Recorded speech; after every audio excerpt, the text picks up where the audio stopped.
Hi, my name's Nova, and these are toe drags.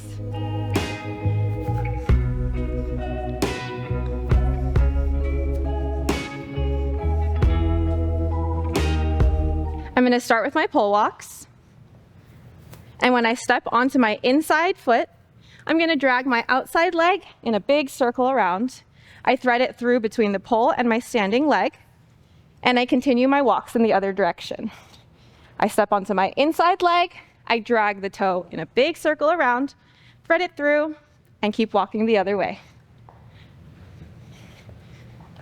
While my toe drags in a circle, I'm going to bend my ankle inwards. This is what it looks like. It's called a sickle. In order to get in this position, my other knee needs to be bent. Let's try it a few times.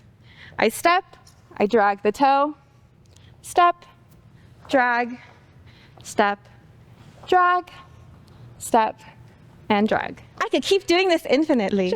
Now let's try it with the pole walks.